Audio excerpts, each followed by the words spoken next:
Hello friends, मेरा नाम है इस्माइल खान। आज के इस वीडियो में हम लोग रेफ्रिजरेशन साइकिल का एक बहुत ही अहम हिस्सा समझेंगे। अक्सर रेफ्रिजरेशन साइकिल में लोगों को कंफ्यूजन होता है कि इसमें जो गैस होती है, यानी मिसाल के तौर पर रेफ्रिजरेटर में जो गैस होती है ये कहां पर गर्म होती है और कहां पर ठंडी होती है, या इसका प्रेशर किस जगह हाई होता है और इसका टेम्परेचर किस जगह लो होता है, किस तरह से लो होता है, तो इसकी डिटेल हम समझेंगे। और कैपिलरी ट्यूब एक पतली सी पाइप लगी होती है, उसके फंक्शन को भी समझेंगे। रेफ्रिजरेशन साइकिल का अहम हिस्सा तो कंप्रेशर होता है, और इस कंप्रेशर के साथ ही साथ इसमें क्या क्या पार्ट लगे होते हैं उसको हम ये समझते हैं। जैसा कि हम ये देख रहे हैं कि ये हमने एक रेफ्रिजरेशन साइकिल बना रखी है जिसमें ये कंप्रेशर है जो कि फ्रिज में पीछे की तरफ लगा होता है, और इसके साथ ही साथ बैक साइड में भी जालीदार घुमावदार एक पाइप लगा होता है जिसे हम कंडेंसर कहते हैं। जब ये कंप्रेशर ऑन होता है तो ये अपने एक साइड से गैस को खींचता है और दूसरी साइड से ये निकालता है। जिस तरफ से ये गैस को निकालता है उस पाइप को बोलते हैं डिस्चार्ज लाइन। यहां हम लिख लेते हैं डिस्चार्ज लाइन। डिस्चार्ज लाइन से जो गैस निकलती है उसकी कंडीशन होती है हाई प्रेशर हाई टेम्परेचर की वेपर।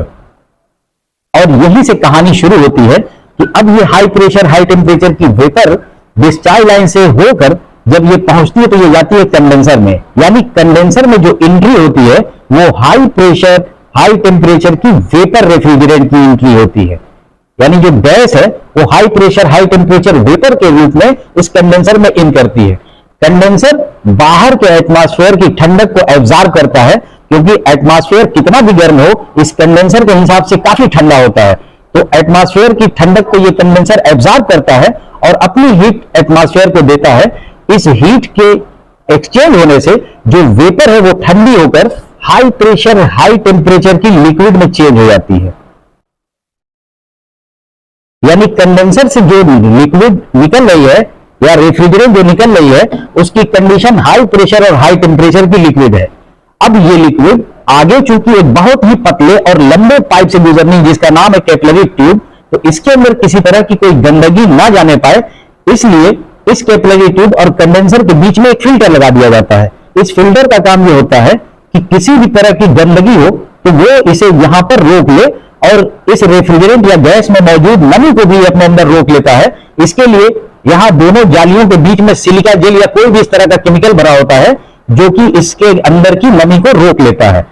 फिल्टर में हाई प्रेशर हाई टेम्परेचर की लिक्विड ही इन करती है, और यही हाई प्रेशर हाई टेम्परेचर की लिक्विड कैपिलरी ट्यूब में चली जाती है, क्योंकि फिल्टर इस लिक्विड में कोई चेंजिंग नहीं करता है, सिर्फ इनकी सफाई कर देता है, यानी इनकी गंदगी और नमी को रोक लेता है। इस तरह से हम ये कह सकते हैं कि कैपिलरी ट्यूब में हाई प्रेशर हाई टेम्परेचर की लिक्विड रेफ्रिजरेंट इन करती है। और जब कैपिलरी ट्यूब में ये हाई प्रेशर हाई टेम्परेचर की लिक्विड इन करती है तो इस कैपिलरी ट्यूब के पतले और बहुत लंबे होने की वजह से इसका प्रेशर ड्रॉप करता है। हमें यहां जितना भी प्रेशर डाउन चाहिए, यानी जितना कम से कम प्रेशर चाहिए, उसी हिसाब से यहां कैपिलरी ट्यूब लगाई जाती है। तो यानी पता ये चला कि कैपिलरी ट्यूब का जो डेटा होता है वो इस बात पर डिपेंड करता है कि हमें यहां कितना लो प्रेशर चाहिए। तो कैपिलरी ट्यूब से जब ये हाई प्रेशर हाई टेम्परेचर की लिक्विड बाहर निकल रही होती है तो इसकी जरूरत के हिसाब से लो प्रेशर लो टेम्परेचर की लिक्विड यहां से निकल रही होती है। यानी कैपिलरी ट्यूब से लो प्रेशर लो टेम्परेचर की लिक्विड रेफ्रिजरेंट निकल रही होती है, और ये स्प्रे के रूप में फुहार जिस तरह से होती है वो इस इवापोरेटर के कॉइल में गुजर रही होती है। तो जब ये स्प्रे जो कि लो प्रेशर लो टेम्परेचर की लिक्विड रेफ्रिजरेंट है इवापोरेटर में पहुंचती है तो यहां रखी हुई चीजों की हीट को ये एब्जॉर्ब करती है, और जब इस हीट को ये एब्जॉर्ब करती है तो ये जो लिक्विड है वो इस हीट को एब्जॉर्ब करके वेपर में कन्वर्ट होती है। और इस इवापोरेटर या फ्रीजर के पाइप का जो आखिरी सिरा होता है यहां से निकलने वाली ये लो प्रेशर लो टेम्परेचर की लिक्विड जो इंटर हुई थी वो लो प्रेशर लो टेम्परेचर की वेपर में चेंज हो जाती है। और यही वेपर ये कंप्रेसर अपने सक्शन लाइन के जरिए अंदर खींच लेता है। यानी कंप्रेसर में जो चीज जा रही होती है वो लो प्रेशर लो टेम्परेचर की वेपर होती है। इस तरह से रेफ्रिजरेशन ये साइकिल जो है लगातार चलती रहती है नॉन स्टॉप, और लगातार गैस का जाना और आना होता रहता है। तो यहां पर लगातार लो प्रेशर लो टेम्परेचर की लिक्विड फुहार के रूप में इस इवापोरेटर के कॉइल में पहुंचती है, जिससे लगातार यहां रखी हुई चीजों की या आसपास की चीजों की हीट एब्जॉर्ब होती रहती है। और जब इसकी हीट इस लिक्विड के जरिए एब्जॉर्ब होती है तो यहां ठंडक होती रहती है, क्योंकि जब हीट निकलेगी तो इसका मतलब ये ठंडा होगा और ये लिक्विड वेपर में कन्वर्ट हो जाती है और ये टेम्परेचर अपने अंदर खींच लेता है। इस पूरे सिस्टम को हम रेफ्रिजरेशन साइकिल कहते हैं। यहां हम कैपिलरी ट्यूब को समझ लें कि जब किसी फ्रिज में जो कैपिलरी ट्यूब लगी होती है, आमतौर से इसकी लंबाई जो होती है वो 9 से 14 फीट तक होती है। लेकिन कुछ लोग ये समझते हैं कि इस कैपिलरी ट्यूब की लंबाई को बढ़ा दें और घटा दें तो कोई फर्क नहीं पड़ेगा। आज के टॉपिक में हमें यह समझना है कि अगर हम कैपिलरी ट्यूब को और लंबा कर दें या और छोटा कर दें तो होगा क्या। हम जानते हैं कि किसी भी रेफ्रिजरेटर में जो इसका यहां से आने वाला लो प्रेशर है, ये आमतौर से 10 psi के आसपास होता है।